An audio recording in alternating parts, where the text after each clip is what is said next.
Welcome back to the Press Box Baby-Free Edition. Mark Haskell, Zack Miller here. No Everett this week. No, he's at daycare right now. Yep, because it's Thursday. Sorry to hear about that. I was hoping we could bring him on and have him start crying immediately as soon as we start. I know the shooting viewers again. wanted to see him. Maybe next week we can bring him on. Maybe he'll be the next addition to the Press Box. Will be two guys and a baby. Yeah, two guys and a baby. Maybe we can do like a Village Soup poll. Do you want to see more of Everett? Yeah, exactly. Sign in here. Exactly. Can we just have a show of just Everett? the hell with us, right? I bet Megan would love that. Yeah, she probably would. Yeah, Megan and the so family. would my family. Yes, right. Yeah, I'm sure we can. I'm sure he'll be back. Don't worry, people.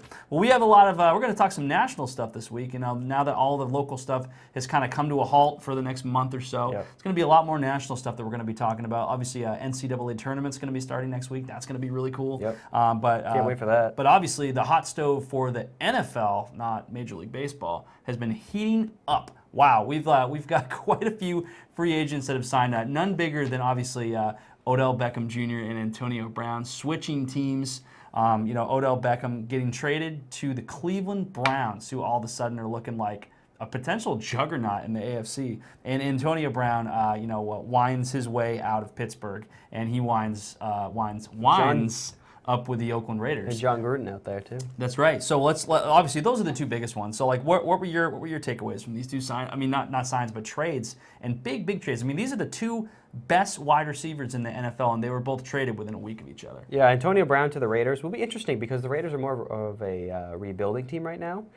They've traded away Khalil Mack and all those other guys, but they still have Derek Carr as their quarterback, so now I'm sure Derek Carr is singing the praises above because now he has someone to throw to that actually has a semblance of to catch the ball.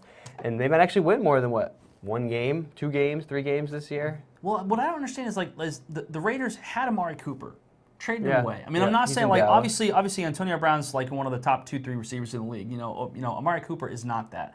But Amari Cooper gets traded to Dallas, goes wild. Yeah, he has an great. awesome season. So the Raiders basically what they're saying is they wouldn't pay Khalil Mack $23 million a year, one of the best defensive players in football, but they'll pay Antonio Brown $19 a year. Yeah, a 30-year-old Antonio Brown. I don't get that at all. I don't think this is going to be a great sign for the Raiders. I think it's just a splashy move. I think that the Raiders obviously they've made a lot of trades in the last year since Gruden came aboard, got a lot of draft picks, and now they're going to start plugging in holes and picking up pieces. And he's a great piece that they could get offensively. But I just don't understand. I think that probably could have been used better than it was. Yeah, it'll be interesting, very interesting to see how Brown does out there. And we talked about this before we started about how Brown's now out of Pittsburgh. Le'Veon Bell's now with the Jets, but he didn't play for Pittsburgh last year. He sat out. And, you have to think, what's going on in Pittsburgh? Yeah. What's happening out there? That powerhouse of a football team for, the Brady kryptonite almost for all those years is now starting to take a tumble. I'll tell you what's going on in Pittsburgh. A lot of James Conner, baby. Yeah, James Conner time is here. Yeah. And Juju Smith-Schuster. Yeah, and Ben Roethlisberger. I mean, Roethlisberger, Bell, and Brown. I mean, they were the cream of the AFC North crop. I mean, they were the big three, and now that is gone. And now we're really gonna be able to see Roethlisberger under the microscope and see what he can do with not a lot of help around him, because he's almost his whole career he's almost always had Bell and Brown or both. Except early on when he obviously had a lot more. I don't want to say quickness because I don't know if that's what we call it, but he was able to elude defenders, kind of get out of the pocket a little bit. Yeah. He hasn't really been able to do that very much the last 6, 7, 8 years, but he's had Bell and Brown. Yeah, it's going to be interesting. I don't think the Pittsburgh's going to be nearly as good next year, which is a good segue into that they're probably not even going to win their own division because, hello, Cleveland Browns, welcome to the party. That is, I am so excited about this. I'm not a Browns fan in any bit, but I'm excited to see the Browns next year play because, Baker Mayfield now, Odell Beckham Jr., this team is looking... Jarvis Landry is the other receiver. They've got Nick Chubb in the backfield. They signed Kareem Hunt, which, PR-wise, not great. But, by the time, Week 7, Week 8 rolls around, if the Browns are 7-1, I don't think anyone's going to be talking about that anymore. I think they're going to be talking about making a nice little run. They might. I think they'll make the playoffs. I said last year, technically, that the Browns would make almost. Did I say they make the playoffs? I can't remember. You can go back and do that was like a wild card. You said that they would make the playoffs, not win the division. They almost did. They almost did make the playoffs, and they didn't have Odell Beckham Jr. So now you're thinking Odell Beckham Jr. He's good for 1 or 2 wins a year. Yep. Let's make the playoffs. Yeah, I as an Eagles fan, I love that Odell Beckham Jr. got traded out of That's the true, division. yeah, So I mean that makes the NFC East look that much more winnable for the Eagles. But I love the idea of him. Like I just love the idea of a Cleveland resurgence. They've been the laughing stock of the league for so long, and now all of a sudden it's like a destination spot. People want to go there. They want to be part of it. And I think that obviously with what happened in Pittsburgh goes away, but you kind of replace Pittsburgh with Cleveland. I mean, like, and granted, like, this could be a dream team type of thing. Could, yeah. You know what I mean? Like this team looks great on paper. Maybe they have no cohesion. Maybe they just don't click. That's always in play. That could always happen. But I mean, now you look at the AFC. It's the Pats. It's the Chiefs, and it looks like it's the Browns. Who would you think you'd say that last year? Who would have thought? I mean, this unbelievable. And I love that Belichick used to coach the Browns too. There's always that little fun dynamic too. And Cleveland goes to New England this year. Don't know what day that's going to be, but that could be a Sunday Night Football matchup right there. That could be a really fun game to watch. Nice primetime game. Yep. Anyway, we're going to run down the other notable free agent trades and signings over the past couple of days. Joe Flacco's out of Baltimore. He's headed to Denver. Hello, Lamar Jackson. It's time for your time to shine in Baltimore. Michael Bennett is leaving your Eagles and coming to my Patriots. Good luck. No, he's actually, I think he'll be fine. No, he's actually a fine player, but I love that he's already ruffling feathers about the national anthem. Like, I didn't see that. I did see a headline that when he was talking about, I used to hate the Patriots, but now he's playing for him. And his brother Martellus may come back out of retirement. Hey, I'll tell you what, which would be cool to see. You trade Michael Bennett to the Patriots, and all of a sudden he can help bring Martellus Bennett out of retirement to come back to your team. That's another win for the Patriots. Yeah, exactly. So he's Bennett is a nice player on the field. Like, he'll definitely get some sacks for you guys. Like, he was never really like a problem for the Eagles last year, except like when they were walking off the field at the end of the Saints game, he had like a little spat with a reporter or something like that. But for the most part, he kept his nose clean last year, so I really can't complain. But obviously, he's a guy that has a checkered past. Yeah, I was going to say something about Bennett, and I can't remember what it was, so we're moving on. Nick Foles, he's gone out of Philly. He signed with Jacksonville, 4 years, $88 million. Mm-hmm. It's a nice little chunk of change for Foles. I love that spot for Foles. I think he's.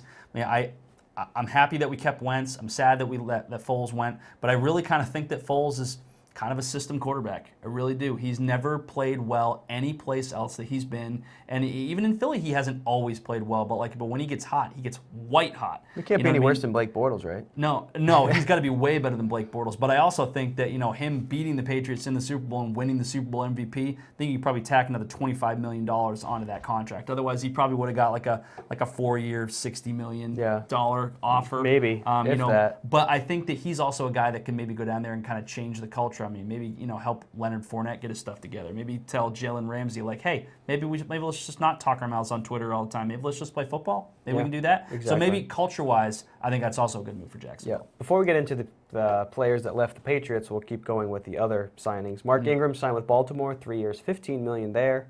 Le'Veon Bell signed with the Jets. We mentioned that earlier, 4 years, $52.5 million.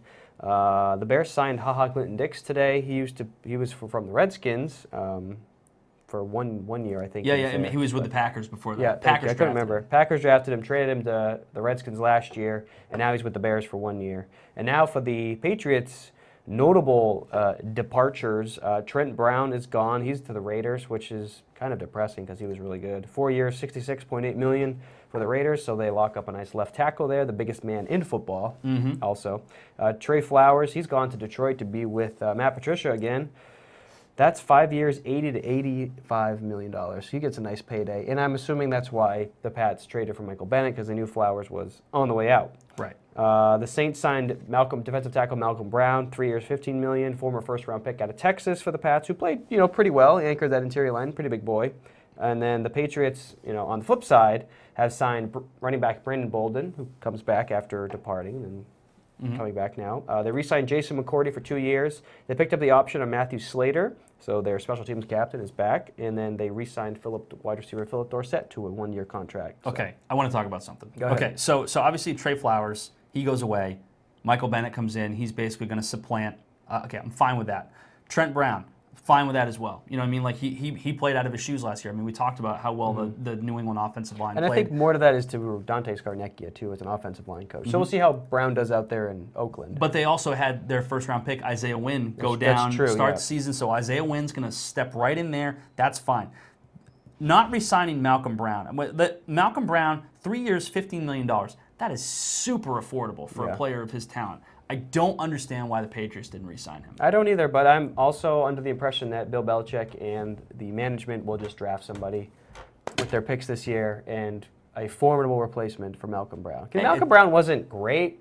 He was good. He was serviceable. He did what he was supposed to do, but he never lit up the stat sheet. He was never someone that you said, well, we have to double team him every single time. No, I agree. I agree with that. But I'm just saying, for the money that he signed in New England for, like New England could have easily held on to him. Yeah. That's a very, very affordable contract. I mean, Trey Flowers and Trent Brown, hey, tip your hat, man. Those guys went and got paid. Yeah, they did. You know what I mean? Like, they were not going to get that money in New England. That's probably the biggest contract they'll ever get in their career. You just tip your hat and say, hey, man, thanks for helping us win the Super Bowl. Yeah. But that Malcolm Brown, I just look at that and I'm like, he could have stayed. He definitely could have stayed. But Philip Dorsett coming back, I mean, he's a nice player. Yep. You know what I mean? Like, they lose Cordell Patterson too. He's gone. I really think you guys are probably going to get Golden Tate. I think he's kind of like they've been kicking the tires on him. I think eventually they bring him in. So as usual, you guys are going to be fine. They also put some type of tender or something on Josh Gordon too. So if a team re-signs him or tries to trade him, the Pats get a second-round pick out of him. So they must think that maybe they're going to hold on to him just in case he decides to come back out. I know he's probably going to be suspended again or something like that. I don't know. Maybe no, because he just stepped away for mental health problems. Right. He left, I believe, on his own accord. Yeah, I think so. He's just trying to get himself straightened out. So who knows? I mean, Josh Gordon could maybe even come back as well. Yeah. But obviously, NFL free agency is just starting, and there's probably by this time next week there's going to be even more players that have signed. We'll probably delve into those a little bit then. But for now, let's turn the page and talk a little NBA. Not Celtics just yet, but I actually told Zach that I want to talk about this. James Dolan and Russell Westbrook. Obviously, these two guys, and James Dolan, the owner of the Knicks, Russell Westbrook, star guard for the Oklahoma City Thunder. They both had run-ins with fans this week. Obviously, or last week rather. I mean, James Dolan, he was yelled at by a paying customer at Madison Square Garden, who said to him, "Sell the team." And basically, James Dolan kind of got in the guy's face a little bit, said it was rude. The fan said it was an opinion. And then he basically said, have fun in watching the games from home. And then, got a security guard to grab the guy. And now he's banned from Madison Square Garden. Let's focus on that one first, and then we'll go to the Westbrook stuff, because these are obviously two very different things. But, again, they all happen within a week of each other. What were your thoughts when you saw about that? I thought it was just ridiculous. To ban somebody for saying your opinion, and it wasn't like he punched anybody or got into a physical altercation with the man. He kind of just yelled at him, trade the team or whatever, dump the team, and then you're banned for life. I don't know. It's kind of extreme. And if you're a Knicks fan, I think you're agreeing with this guy 10 times out of 10. I mean, I don't know any James Dolan fans out there, but basically since he took over the team in the early 2000s, I mean, they've made the playoffs 3 times, and they've been one of the worst teams in the league and been kind of a laughingstock. And really, the New York Knicks, I mean, and I grew up as a Pacers fan, so it's not like I don't like the Knicks at all. You know what I mean? But I think that the NBA is a better product when a team like the Knicks is in contention and getting to conference finals and at least in the thick of things. I mean, they're a laughing stock right now. Yeah, they had much better years back in the day than they've been having. But they also are running for the number 1 pick, and if they get the number 1 pick, Zion Williamson from Duke's looking pretty good to bring some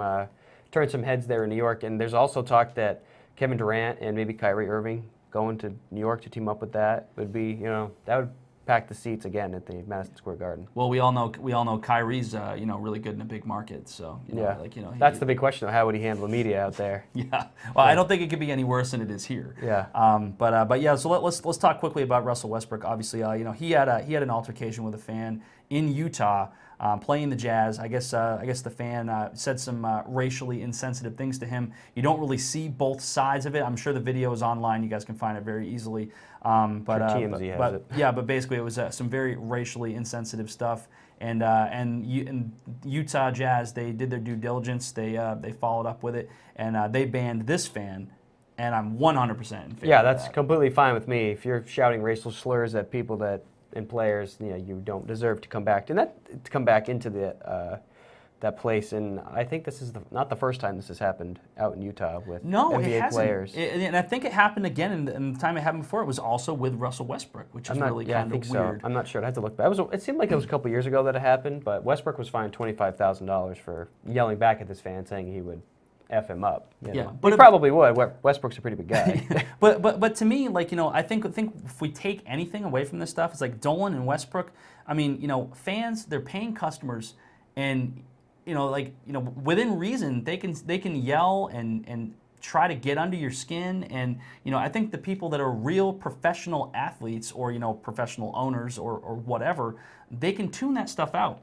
You know what I mean? And I think that, if you're Westbrook or if you're Dolan, if you hear somebody yell, sell the team, that's one thing. I mean, that guy should be able, that should go right down his back, and he should be able to just walk right into the locker room. Especially as the owner. But obviously, like, the racial thing with Westbrook is obviously completely different. I've never been in a situation like that. But whatever they're yelling at you, I mean, you have to just block it out and be professional and just play the game. Because if they know that they're getting under your skin by anything that they're saying, then that's going to be a thing. You're going to have a reputation for it, and everybody's going to try to get under your skin. Maybe not saying something racial that's like terrible and going to get you kicked out, but just anything like I think you have a horrible rating in NBA Live. Yeah. Or 2K or whatever. I don't think you're one of the best 100 players in the league. Like, make up anything that you want to try to say to get under Westbrook's. When I go to a Red Sox game, if I'm just hollering at an outfielder, like just trying to get their attention, they're not saying anything to me. They're not looking at me. Good, because you're not supposed to. Yeah. You're not supposed to be part of the entertainment. So. And I agree. Yeah. So anyway, you sorry. hit the nail on the head there. Sorry, I had a little rant on that. I wanted to talk about that. I don't think that was really your thing, but okay, let's talk Celtics. The Celtics, thank goodness they had a West Coast trip. Thank goodness Kyrie Irving got this team back together, right? Well, he said the plane ride really got them back together. I don't know what happened on the plane ride. Nobody knows besides Celtics. Well, no, Kyrie Irving was basically saying that he was helping out Brad Stevens, like helping him coach up the team on the plane. Well, whatever. Yeah. I don't know what really happened, but who cares? The Celtics went 3-1 on that West Coast road trip. There we go. Yep. Including wins over Golden State, the Sacramento Lakers, and the Lakers. Sacramento, and then they lost to the Clippers. They're 7 games back in the Atlantic standings right now, behind Philly and Toronto. They're 5th in the Eastern Conference right now. The Bucks and Raptors are 1-2. They've already clinched playoff berths, and the Celtics looked like a team that was just kind of on thin ice for most of the season. And you're thinking to yourself, what's going on? Marcus Morris comes out and says, it's not fun playing right now because there's just nothing, no teamwork and camaraderie or anything like that. Mm-hmm. But things seem like they have switched a corner. And the Celtics have probably less than a month until the regular season ends before the playoffs start. So we'll see what really happens, because the Celtics, as of right now is 5th in the East. You're going to play somebody on the road at the start of the playoffs. Mm-hmm. And right now, actually, we're shooting this on a Thursday. So tonight they actually host Sacramento in Boston at TD Bank. So that will be an interesting game, because this is going to be the first time. So, because before they took that trip to the West Coast, I mean, things were not well. No. Things were not well at all. So this is going to be the first time that they're back in front of these home fans. How will they be received? How will Kyrie be received? How will everybody kind of get along on the court and gel? I think there's going to be a lot of questions that are going to be answered tonight. But for me, like, I think what I hate more than anything is why did we have to hear about this? This Kyrie helping coach up the people on the plane, his teammates and stuff like that. I don't know if he leaked it or I think he did. He came right out and said it. But it's like why don't you just wait until the season's over? Maybe you play really well and you get up to a 3 seed and maybe you're in the semifinal and you can be like, that trip out to the West Coast, I mean, that was a turning point for us. And just talk about it then, instead of making it me right now, in front of with the hot lights on you and everything like that. Let's just go out there and play basketball and try to win some games and not have it be about who helped what and who helped coach up what. Everyone just play your roles. The guys on the court play basketball and let Brad Stevens coach the team. Well, that some of these players have egos, right? I haven't heard that. No, I didn't know that either. That's weird. You know what? It's really coming to light. These egos are really, coming out of the woodwork. And you know who doesn't have an ego? Tom Brady. Yeah. He doesn't. He has Uggs though. Yeah, he does. He does have Uggs. He does have Uggs. But you never hear about that kind of stuff with the Patriots and things like that, because they take care of everything in house, and it's team first, and that's the way it should be. And it just, I mean, obviously those are different sports, apples and oranges. But I wish that we'd see a little bit more of that with the Celtics. But anyway, going forward, if the Celtics continue to roll like they have been, I mean, I don't have the standings right in front of me, but I think they could finish as high as 3.